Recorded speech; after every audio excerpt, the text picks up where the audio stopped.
Hello friends, आज की video में हम डिस्कस करने वाले हैं ग्लाइकोजेनेसिस। पिछले लेक्चर में हमने डिस्कस किया था ग्लाइकोजिनोलाइसिस, जिसमें हमने देखा था कि किस तरीके से ग्लाइकोजन का ब्रेकडाउन होता है लिवर में और स्केलेटल मसल में। ठीक है, तो आज की वीडियो में हम देखेंगे कि किस तरीके से ग्लाइकोजन की सिंथेसिस होती है। ठीक है, तो glycogen is the biosynthesis of glycogen, the major storage form of carbohydrate in an animal similar to the starch in plants। तो जैसे आपको बताया था कि जो ग्लाइकोजन या मेजर स्टोरेज फॉर्म है और कार्बोहाइड्रेट का किसमें, एनिमल्स में। तो कहाँ ये स्टोरेज होता है? मेनली होता है लिवर में और मसल्स में। और सब सेलुलर जो साइट होती है वो होती है साइटोसोल। ठीक है, तो मसल ग्लाइकोजन प्रोवाइड करवाता है एक एनर्जी सोर्स। जैसे हमने पिछले लेक्चर में भी हमने देखा था कि जब ग्लूकोज 6 फॉस्फेट बन गया था तो जो मसल में क्या था कि वो ग्लाइकोलाइसिस में जा रहा था। वहीं लीवर में क्या हो रहा था कि ग्लूकोज 6 फॉस्फेट ग्लूकोज में कन्वर्ट हो रहा था, जो कि क्या करता, ब्लड ग्लूकोज लेवल को क्या कर रहा था, मेंटेन करने में क्या कर रहा था, हेल्प कर रहा था। ठीक है, तो ये क्या होता है, अलग अलग फंक्शन होता है ग्लाइकोजन का। किसमें? ग्लाइकोजन का डिफरेंट डिफरेंट टिश्यूज़ में। ठीक है, तो इसमें क्या क्या स्टेप्स होते हैं? तो पहला होता है ग्लूकोज फॉस्फोराइलेशन। ग्लूकोज का क्या होगा, फॉस्फोराइलेशन, यानी फॉस्फेट ग्रुप ऐड होगा। फिर इसके बाद ग्लूकोज 6 फॉस्फेट कन्वर्ट हो जाएगा ग्लूकोज 1 फॉस्फेट में। फिर उसके बाद क्या होगा, UDP glucose synthesis for the carrier molecule. UDP glucose का सिंथेसिस होगा। फिर ग्लाइकोजन प्राइमर का सिंथेसिस होगा, इलोंगेशन ऑफ ग्लाइकोजन चेन होगा, ब्रांचिंग ऑफ ग्लाइकोजन होगा। ठीक है, बहुत सारे स्टेप है, सबको अच्छे से डिटेल में डिस्कस करते हैं। सबसे पहला है ग्लूकोज फॉस्फोराइलेशन। ठीक है, तो क्या होता है ग्लूकोज फॉस्फोराइलेशन में? Reaction is catalysed by hexokinase in muscles and glucokinase in liver. तो इसमें क्या होगा, ग्लूकोज होगा, एक एटीपी मॉलिक्यूल होगा, हेक्सोकाइनेज या ग्लूकोकाइनेज। हेक्सोकाइनेज किस में, मसल्स में, और ग्लूकोकाइनेज किस में, लीवर में। तो ये क्या करेगा, ग्लूकोज को कन्वर्ट कर देगा ग्लूकोज 6 फॉस्फेट में, और एटीपी कन्वर्ट हो जाएगा एडीपी में, और एक नॉर्मल फॉस्फेट निकल जाएगा। ठीक है, तो क्या हुआ, ग्लूकोज था, ग्लूकोकाइनेज हेक्सोकाइनेज की हेल्प से किस में कन्वर्ट हो जाएगा, ग्लूकोज 6 फॉस्फेट में। ठीक है, फिर ग्लूकोज 6 फॉस्फेट क्या होगा, ग्लूकोज 1 फॉस्फेट में कन्वर्ट हो जाएगा। तो ग्लूकोज 6 फॉस्फेट था, ग्लूकोज 1 फॉस्फेट में कन्वर्ट हो जाएगा। कौन से एंजाइम की हेल्प से, फॉस्फोग्लूकोमीडियस, जो हमने उसमें पिछले लेक्चर में भी देखा था। जब ग्लाइकोजन का ब्रेक डाउन हुआ था तो उसमें भी हमने इस एंजाइम्स के बारे में देखा था, फॉस्फोग्लूकोमीडियस के बारे में। वो क्या कर रहा था, ग्लूकोज 1 फॉस्फेट को ग्लूकोज 6 फॉस्फेट में कन्वर्ट कर रहा था। तो वही एंजाइम यहाँ भी काम करेगा। ठीक है, फिर UDP glucose synthesis of carrier molecule. अब कैरियर मॉलिक्यूल का सिंथेसिस कैसे होगा? The product of the reaction is converted to UDP glucose by the action of UDP glucose phosphorylase।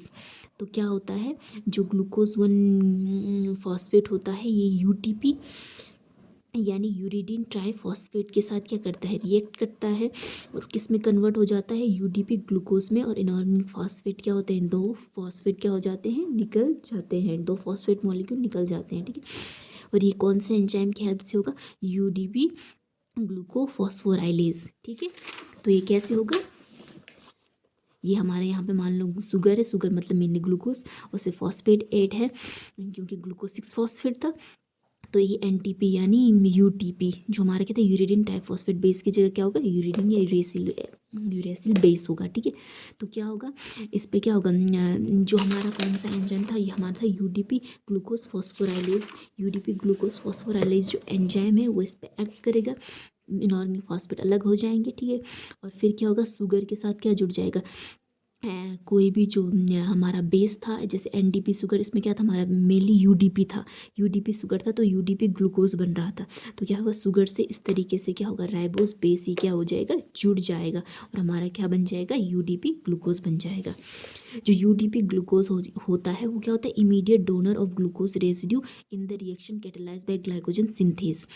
जो यूडीपी ग्लूकोज हमारा बना है वो क्या होता है, इमीडिएट डोनर होता है, किस चीज़ के लिए, ग्लाइकोजन सिंथेज एक एंजाइम होता है। ये एंजाइम क्या करता है कि ऐड करते जाता है, जैसे एक चेन है, चेन में क्या होगा, ग्लूकोज मॉलिक्यूल को ऐड करते जाता है, कौन, ग्लाइकोजन सिंथेज। तो ये यूडीपी ग्लूकोज क्या करता है, एज अ क्या करता है, डोनर का काम करता है, कि ग्लूकोज को देता रहेगा देता रहेगा देता रहेगा, और ग्लाइकोजन सिंथेज उसको चेन में ऐड करता रहेगा करता रहेगा करता रहेगा। देखिए तो कैसा होता है, तो क्या होता है, ये नॉन रिड्यूसिंग एंड है of glycogen chain with the residue n greater than 4। मतलब क्या होती है, ग्लूकोज की 4 की चेन पहले से बनी होनी चाहिए, यानी 4 ग्लूकोज मॉलिक्यूल पहले से ही चेन में प्रेजेंट होने चाहिए, तभी ग्लाइकोजन सिंथेस क्या कर पाएगा, अपना काम कर पाएगा। तो क्या होता है, 4 या ग्रेटर देन 8 या 8, मान लो 8 की चेन है, किसकी, ग्लूकोज मॉलिक्यूल, 8 ग्लूकोज मॉलिक्यूल पहले से ही प्रेजेंट है, ठीक है। तो क्या करेगा, यूडीपी ग्लूकोज क्या करेगा, ग्लूकोज को ट्रांसफ़र करेगा, ग्लूकोज को डोनेट करेगा, ग्लूकोज को देगा कहाँ से, अपने आप से। ये किस पे दे देगा, जो ग्लूकोज की ग्लाइकोजन की जो चेन होती थी उसमें क्या कर देगा, ट्रांसफ़र कर देगा, और न्यू नॉन रिड्यूसिंग एंड क्या हो जाएगा, प्रोड्यूस हो जाएगा। और इस तरीके से क्या होगा, ऐड करते जाएगा, ग्लाइकोजन सिंथेस काम करते जाएगा, और यूडीपी ग्लूकोज मॉलिक्यूल ग्लूकोज को क्या कर डोनेट करते रहेगा, और इस तरीके से क्या होगा, ग्लाइकोजन चेन का क्या हो जाएगा, सिंथेसिस होता रहेगा। पर ये जो ग्लाइकोजन सिंथेस है, ये क्या करता है, ये क्या करता है, केवल 1,4 ग्लाइकोसिडिक बॉन्ड को ही फॉर्म कर पाता है। 2 ग्लूकोज मॉलिक्यूल के बीच में 1,4 ग्लाइकोसिडिक बॉन्ड को फॉर्म करता है, और इस तरीके से क्या होता है, ग्लूकोज को क्या करते हैं, ऐड करते जाता है।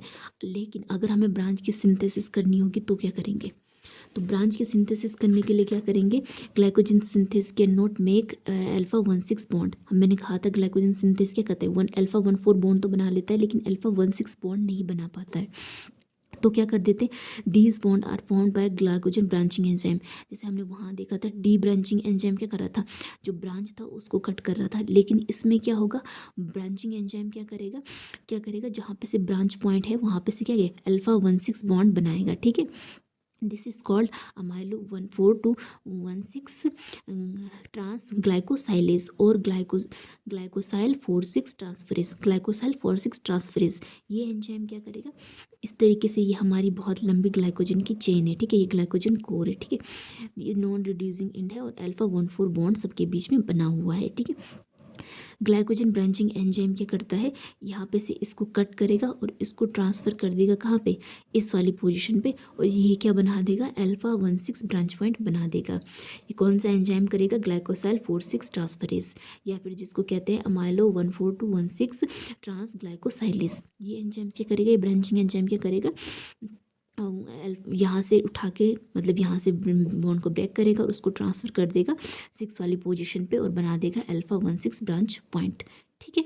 तो ये थी बात अभी तक की, किस तरीके से ब्रांच पॉइंट बना, किस तरीके से चेन की सिंथेसिस हुई।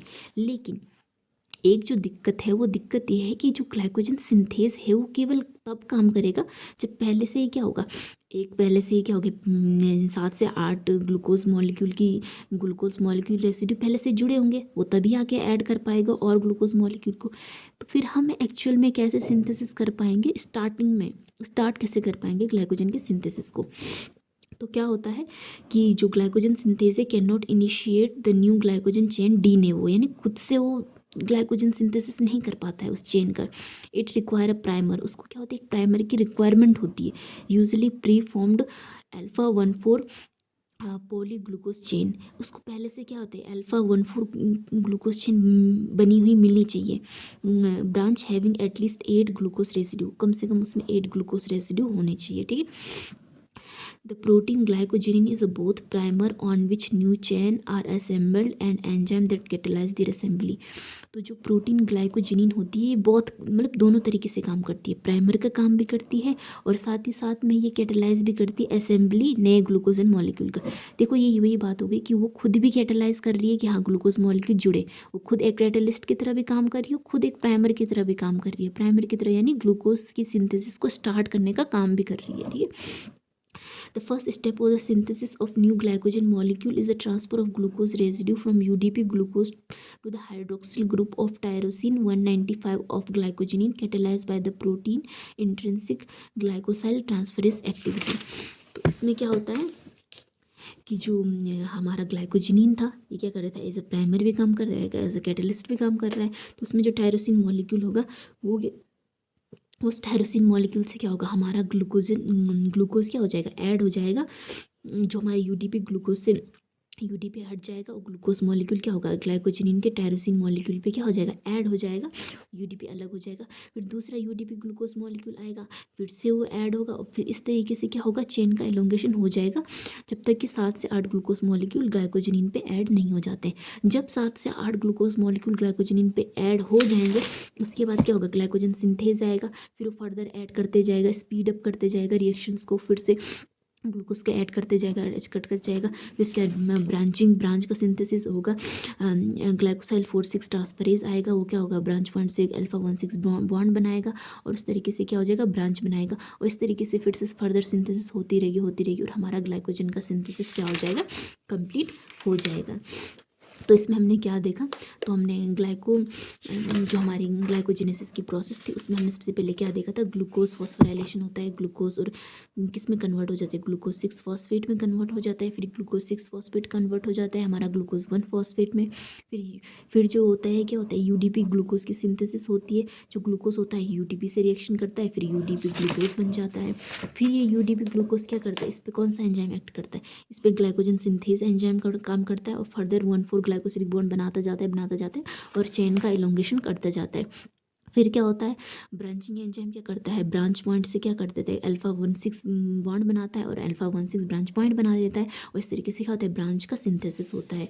लेकिन जो ग्लाइकोजन सिंथेसिस तभी काम करेगा जब पहले से ही क्या होगा, 6 से 7 ग्लूकोज मॉलिक्यूल आपस में जुड़े हुए होंगे, उसके बाद ये ग्लाइकोजन सिंथेसिस आप काम कर पाएगा। तो प्राइमर का फॉर्मेशन कौन करता है, ग्लाइकोजिनिन क्या करता है, प्राइमर की तरह भी काम करता है, कैटलिस्ट की तरह भी काम करता है।